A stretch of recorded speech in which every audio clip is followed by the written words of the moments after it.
आज के video lecture का जो टॉपिक है वो है कपट। भारतीय संविदा अधिनियम 1872 की धारा 17 के अंतर्गत कपट के बारे में बताया गया है। कपट सहमति को दूषित करने वाला तीसरा तत्व होता है। कपट की हम डेफिनेशन देखते हैं तो प्रॉपर रूप से कपट को संविदा अधिनियम के अंतर्गत डिफाइन नहीं किया गया है। इसमें बताया गया है कि किसी व्यक्ति को प्रवंचना कारित करने के आशय से सत्य बात को छुपाना या छुपाते हुए उस अनुचित फायदा को अभिप्राप्त करना क्या कहलाता है? कपट कहलाता है। इस जो कपट की डेफिनेशन दी गई है वो एक मामला है डेयरी बनाम पीक का मामला। उसके अंतर्गत जो न्यायमूर्ति हैनेल ने बताया गया है कि जब कोई व्यक्ति किसी ऐसी बात के सत्य होने का कथन करता है जिसके सत्य होने के बारे में उसका विश्वास नहीं है या ऐसा विश्वास करने का उसके पास कोई युक्तियुक्त आधार नहीं है और ऐसे कथन से उत्प्रेरित होकर कोई अन्य व्यक्ति कोई कार्य कर लेता है जिससे उसे क्षतिकारित हो, वह क्षतिग्रस्त व्यक्ति प्रवंचना के लिए वाद लाने का क्या होता है? हकदार होता है। अर्थात अधिनियम की जो धारा 17 दी गई है तथा डेयरी बनाम जो पीक का मामला है उसमें दी गई परिभाषा के आधार पर हम कपट के बारे में हम कह सकते हैं कि प्रवंचना अर्थात धोखा देना करने के आशय से जानबूझकर गलत बात को सही कहना और सही बात को गलत करना, जहाँ बोलने का कर्तव्य है वहाँ पर चुप रहना, ऐसा कोई कार्य करना जो विधि के द्वारा कपट घोषित किया गया है क्या कहलाता है? कपट कहलाता है। तो कहने का मतलब है कि जो ये डेफिनेशन दी गई है वो भारतीय संविदा अधिनियम 1872 की धारा 17 में एवं जो डेयरी बनाम पीक का मामला है उसके अंतर्गत दोनों ही को मिलाकर के ये डेफिनेशन बनती है। अब सवाल है कि अब मौन रहना कपट है, तो इसके बारे में बताया गया है कि सामान्य नियम यह होता है कि केवल मौन रहना या चुप रहना कपट नहीं है।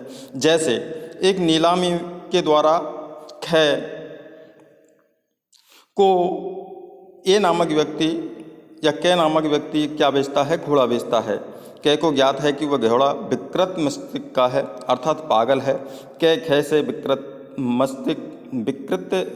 मस्तिष्क के बारे में अर्थात पागलपन के बारे में उसे कुछ नहीं पूछता है। तो एक मामला दिया हुआ है वार्ड बनाम हॉब्स का।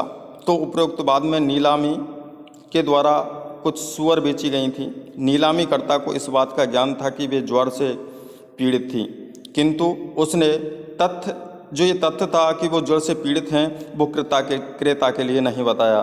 सभी सूअरें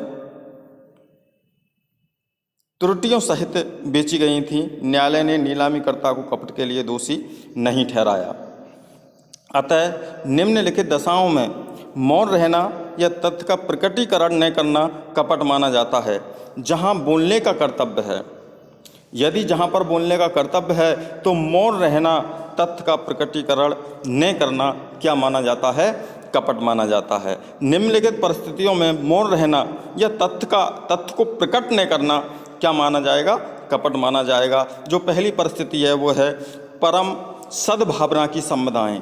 ये संविदाएं पक्षकारों की सद्भावना पर आधारित होती हैं। जहां पक्षकारों के मध्य वैश्वासिक संबंध होता है वहां पक्षकारों का कर्तव्य होता है कि संविदा को प्रभावित करने वाले तथ्यों को प्रकट कर दें। यदि नहीं करता है तो क्या होता है? वो कपट होता है। जैसे उदाहरण है कि कोई व्यक्ति जिसने पुत्र को घोड़ा बेच रहा है तो उसका यह कर्तव्य हो जाता है कि पुत्र को घोड़े के दोषों के बारे में वो बताए, क्योंकि पुत्र पिता पर पूर्ण भरोसा करके घोड़ा क्रय कर रहा होता है। अब कथन में परिवर्तन होने पर परिवर्तन की सूचना देना संविदा के पक्षकारों का कर्तव्य होता है और ऐसी स्थिति में परिवर्तन की सूचना न देना अर्थात मौन रहना क्या कहलाता है? कपट कहलाता है। इसके अंतर्गत जो केस है वह है विश्व बनाम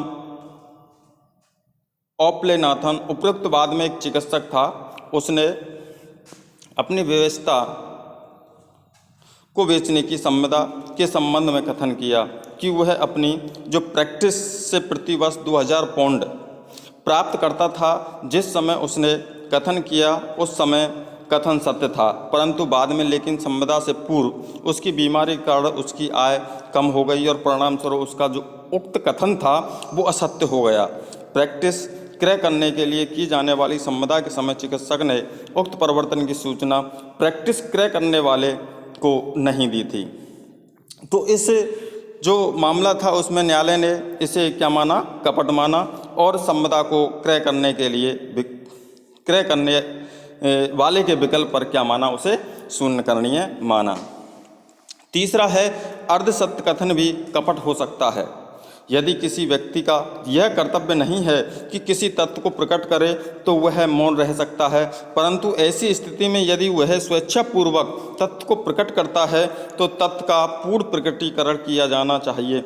यदि वह तत्व के बारे में कुछ बातें तो बता देता है और कुछ को छुपा लेता है तो यह भी कपट माना जाता है। केस है इसमें बिमला बाई बनाम शंकरलाल। इस बात में दूल्हे के पिता ने उसे अपना पुत्र कहा, जबकि वह उसका कैसा पुत्र था, नाजायज पुत्र था। इसलिए यह कथन पूर्ण सत्य को प्रकट करने के लिए पर्याप्त नहीं था और इस कारण से उसे क्या माना गया, कपट माना गया। यदि किसी विधि के द्वारा तत्व का प्रकटीकरण करना अपेक्षित है, जहाँ किसी विधि के अधीन किसी तत्व का प्रकट करना अपेक्षित है, तो ऐसी स्थिति में ऐसे तत्व का प्रकट न करना अथवा मौन रहना क्या कहलाता है, कपट माना जाएगा। ऐसी स्थिति में व्यक्ति का कर्तव्य हो जाता है कि वह तत्व का प्रकट करे और इस प्रकार यदि किसी समयावधि के अंतर्गत किसी व्यक्ति से अपेक्षित है कि वह जिस व्यक्ति के संबंध में संविदा कर रहा है उससे संबंधित पूर्ण तत्व को प्रकट कर, यदि वह तत्व को प्रकट नहीं करता है और मौन रहता है तो यह भी क्या माना जाएगा, कपट माना जाएगा। अगला है कि जब मौन अर्थात चुप रहना बोलने के समतुल्य हो। जब किसी व्यक्ति का चुप रहना बोलने के समतुल्य है, समान है, तो वह कपट का एक ढंग हो सकता है। जैसे बी ऐसे कहता है कि यदि तुम इस बात से इनकार नहीं करते हो तो मैं मान लूँगा कि घोड़ा स्वस्थ है। कुछ भी नहीं कहता, ए कुछ भी नहीं कहता। यहाँ ए का चुप रहना बोलने के बराबर है और यदि घोड़ा स्वस्थ नहीं है तो यह चुप्पी क्या कहलाएगी, कपट कहलाएगी। तो इस तरह भारतीय संविदा अधिनियम 1872 के अंतर्गत कपट का टॉपिक पूर्ण होता है। Thank you.